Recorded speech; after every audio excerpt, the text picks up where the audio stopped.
കൈക്കുടന്നയിലൊരു ചിരി. കഥാരചന ഡോക്ടർ മായ ഗോപിനാഥ്.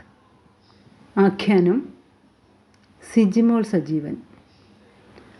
ബാൽക്കണിയിലേക്ക് എത്തി നോക്കുന്ന കടുംപച്ച ഇലകൾക്കിടയിൽ വെളുത്ത കുഞ്ഞു പൂമുട്ടുകൾ കുഞ്ഞു വന്നു തുടങ്ങിയ ചെറിയ മരം. അപ്പുറത്തെ വീടിൻ്റെ മതിൽക്കെട്ടോട് ചേർന്ന് നിൽക്കുന്ന അതിഥി സ്വകാര്യം പറയാൻ വന്നെത്തി നോക്കുന്നത് തൻ്റെ ജാലകപ്പടിമേലാണ്.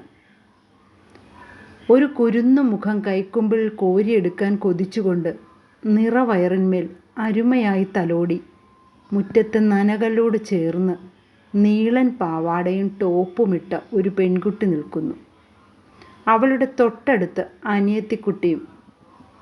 അനിയത്തിക്കുട്ടിയുടെ മുഖത്ത് കൂസലില്ലായ്മ മുഴച്ചു നിൽക്കുന്നു.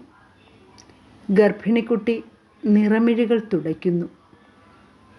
ഓജോ അഷ്ടമേ സഞ്ചരതി മാതാ പുത്രൗ. മാതാവിൽ നിന്ന് ഒരു ജീവിതകാലത്തേക്ക് വേണ്ട ഓജസ് കുഞ്ഞിലേക്ക് പ്രവഹിക്കുന്നത് 8-ാം മാസത്തിലാണ്. മാതാവിൻ്റെ വികാര വിചാരങ്ങൾ കുഞ്ഞിൻ്റെ മസ്തിഷ്ക രചനയിൽ പോലും മാറ്റങ്ങൾ വരുത്താം. കരയല്ലേ കുട്ടി എന്ന് മനസ്സിൽ പറഞ്ഞു നോക്കി.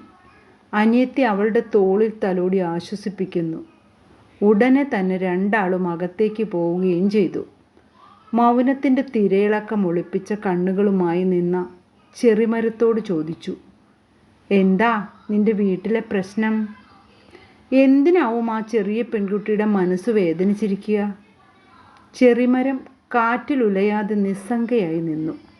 കീർത്തി അവളുടെ പച്ച മുടിക്കെട്ടിൽ മെല്ലെ തലോടി അകത്തേക്ക് പോയി. സ്വീകരണ മുറിയുടെ മൂലയ്ക്കുള്ള എഴുത്തുമേശമേൽ കയ്യൂന്നി കഥയുടെ കുരുക്കുകളഴിക്കാൻ കഴിയാതെ കീർത്തി ആലോചനയിലാണ്ടു. ഒരു പക്ഷേ അവൾ ഭർത്താവുമായി പിണങ്ങിയിരിക്കുമോ? കീർത്തി പുതിയ ഫ്ലാറ്റിലേക്ക് താമസം മാറി വന്നിട്ട് ഒരാഴ്ച കഴിഞ്ഞിരുന്നു. വീട്ടിൽ സഹായത്തിന് കിട്ടിയ അന്നച്ചേടത്തി ഇവിടുത്തുകാരിയാണ്. ഒരു പക്ഷേ അയൽപ്പക്കത്തെ വിശേഷങ്ങളൊക്കെ അവർക്കറിയാമായിരിക്കും.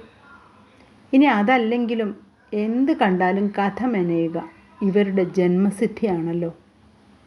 ഒരു സാധാരണ വീട്ടമ്മയുടെ സ്വാഭാവികമായ കൗശലത്തോടെ അന്നച്ചേട്ടത്തിക്ക് അരികിലെത്തി ഗ്യാസ് സ്റ്റൗവിനരികിലുള്ള ജനാല തുറന്ന് പുറത്തേക്ക് നോക്കി.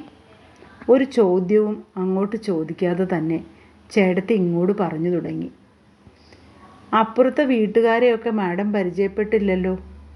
ഇവിടെ നേരത്തെ താമസിച്ചിരുന്ന ലീല മാഡവും അവിടുത്തെ സാറും ഒരേ ഓഫീസിലാണ് ജോലി ചെയ്തിരുന്നത്. അവിടുത്തെ മൂത്ത മകൾ ഗർഭിണിയായതിനാൽ പിന്നെ ഭർത്താവുമായി എന്തോ പിണക്കത്തിലാണ്. ഇവിടെയാണ് 4-ാം മാസം മുതൽ. ആ കൊച്ച് എന്നും കരച്ചിൽ തന്നെയാണ്. എന്താ കാര്യമെന്ന് ആർക്കറിയാം? അന്നച്ചേടത്തി ചുണ്ടിൻ്റെ കോണിൽ പരിഹാസത്തിൻ്റെ മുള്ളുകൾ ഒളിപ്പിച്ചു വെച്ച പോലെ. ലീല മാഡം അവരുടെ വീട്ടിലൊക്കെ പോകാറുണ്ടായിരുന്നു. പ്രണയത്തിൻ്റെ ജ്വാലയിൽ എരിഞ്ഞടർന്ന കണ്ണുനീരാവുമോ ഈശ്വര ഉണ്ണിനിലാവിനെ മാറോടണച്ച് പുണരുമ്പോൾ അവളുടെ നെഞ്ചിലൂടെ ഒഴുകുക? കീർത്തിയുടെ ഉള്ളിൽ അനുകമ്പയുടെ സജല ശയ്യകൾ ഒരുങ്ങി. പ്രസവത്തിന് സമയമായോ ആ കുട്ടിക്ക്? കീർത്തി ചോദിച്ചു. ഇപ്പോൾ 8 കഴിഞ്ഞു 9-ലാണ്. ഇന്നോ നാളെയോ എന്ന രീതിയിലാണ് കൊച്ചിൻ്റെ വയറ് കണ്ടാൽ. അവർ തുടർന്നു. അനിയത്തി കൊച്ചിനാണ് മൂത്തതിനേക്കാൾ എല്ലാത്തിനും തൻ്റെ ഇടം. അതും ചേച്ചിയെ നോക്കാൻ ഇപ്പോൾ ഇവിടെ വന്ന് നിൽപ്പാണ്. കീർത്തിയുടെ മനസ്സിലപ്പോൾ തമസാ നദീ തീരത്ത് പൂർണ്ണ ഗർഭിണിയായ സീതയെ കാണാനെത്തിയ ഊർമിളയുടെ ചിത്രം തെളിഞ്ഞു വന്നു. ആശ്രമത്തിലെ ചെറുജനാലയിലൂടെ ആദ്യം കണ്ടത് ചെളിയും അഴുക്കും പുരണ്ട വെളുത്ത പാദങ്ങളാണ്. പൂവ് പോലെയുള്ള പാദങ്ങൾ. തൻ്റെ ഊർമി. തിരസ്കാരത്താൽ നഷ്ടപ്പെട്ട ആത്മാഭിമാനത്തെ വീണ്ടെടുക്കാനാവാതെ അനുജത്തിക്ക് മുന്നിൽ ഒരു കണ്ണീർ കണം പോലും തൂവാനാവാതെ നിന്ന മൈഥിലി. സീത എന്നാൽ സർവം സഹയാവണമല്ലോ. ത്രേതായുഗത്തിൽ നിന്നും കാലം എത്ര മാറിയാലും മാറാത്ത ചില കോലങ്ങൾ. ആ പെൺകുട്ടി കാട്ടിലല്ല ഉപേക്ഷിക്കപ്പെട്ടതെങ്കിലും ഉള്ളിൽ കുരുത്ത ജീവൻ തന്നിലേക്ക് പകർന്ന പ്രണയജ്വാലകൾ അവളെ ദഹിപ്പിക്കില്ലേ? കീർത്തിക്ക് വല്ലാത്ത വേദന തോന്നി. പിറ്റേന്ന് കാലത്തെ വന്നപ്പോൾ തന്നെ അന്നച്ചേട്ടത്തി പറഞ്ഞു, ആ കൊച്ചിനെ ഇന്നലെ പ്രസവത്തിന് അഡ്മിറ്റാക്കി. ഈശ്വരാ!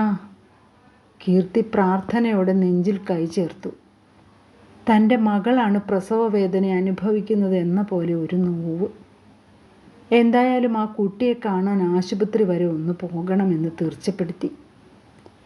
അന്നച്ചേട്ടത്തിയോട് വിവരങ്ങൾ ചോദിച്ചു മനസ്സിലാക്കി വൈകിട്ട് 3 മണിയോടെ കോസ്മോപൊളിറ്റൻ ആശുപത്രിയിലെത്തി.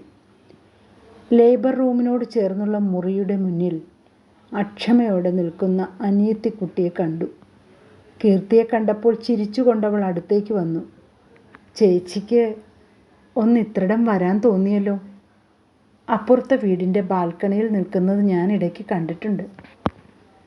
ഡെലിവറി ആയില്ല ചേച്ചി, വൈകുമെന്നാണ് പറഞ്ഞത്. കൂടുതലൊന്നും തനിക്ക് അങ്ങോട്ട് ചോദിക്കേണ്ടി വന്നില്ല, അല്ലാതെ തന്നെ അവൾ പറഞ്ഞു. പാവം എൻ്റെ ചേച്ചി, 5 കൊല്ലം പ്രണയിച്ച് കല്യാണം കഴിച്ചതാണ്. അവരുടെ കല്യാണം കഴിഞ്ഞ് 6 മാസത്തിനുള്ളിൽ ചേട്ടൻ്റെ സഹോദരനും അച്ഛനും മരണപ്പെട്ടത് ചേച്ചിയുടെ ജാതകദോഷമാണെന്ന് മുദ്ര കുത്തപ്പെട്ടു. ഇപ്പോൾ ഈ കുഞ്ഞ് ജനിച്ചാൽ ചേട്ടൻ അപകടം പിണയുമത്രേ. അബോർട്ട് ചെയ്യാനൊന്നും ചേച്ചി സമ്മതിച്ചില്ല.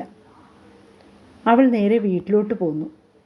ഇന്ന് ഈ നിമിഷം വരെ ഇങ്ങോട്ടൊന്ന് തിരിഞ്ഞു നോക്കാൻ കണ്ണേട്ടൻ വന്നിട്ടുമില്ല. അവൾ വിങ്ങിക്കരഞ്ഞു. ഡെലിവറിക്ക് അഡ്മിറ്റ് ചെയ്തു എന്ന് ഞാൻ മെസ്സേജ് ഇട്ടിട്ടുണ്ട്.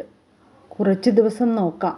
കുഞ്ഞിനെ കാണാൻ കണ്ണേട്ടൻ വന്നില്ലെങ്കിൽ ഡിവോഴ്സ് വാങ്ങാൻ പറയും ചേച്ചിയോട്. ഞാനും എൻ്റെ ചേച്ചിയും കൂടെ വളർത്തും ഞങ്ങളുടെ കുഞ്ഞിനെ. അതിനുള്ള വരുമാനവും നിലയുമൊക്കെ ഞങ്ങൾക്കുണ്ട്.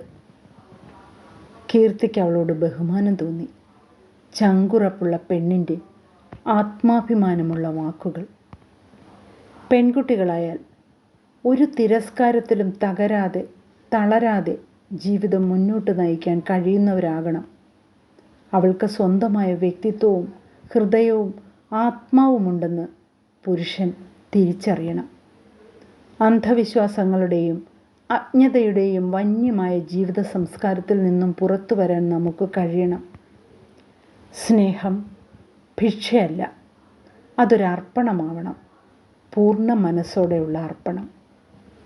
തുണിയിൽ പൊതിഞ്ഞ കുഞ്ഞുമായി ലേബർ റൂമിന് വെളിയിലേക്ക് വന്ന നഴ്സ് പേര് വിളിച്ചു. ശ്രീലക്ഷ്മിയുടെ ബന്ധുക്കളുണ്ടോ? അപ്പുറത്തെ ബെഞ്ചിലിരിക്കുന്ന അമ്മയ്ക്കരികിലേക്ക് കീർത്തിയുടെ കൈയും പിടിച്ച് ശ്രീപ്രിയ നടന്നു. തുണിക്കെട്ടിനുള്ളിൽ പിഞ്ചിളം പൈതൽ സ്നേഹവാത്സല്യത്തിൻ്റെ ഇങ്ക് മാത്രം സ്വപ്നം കണ്ടുകൊണ്ട് നറുചിരിയോടെ മയങ്ങിക്കിടന്നു.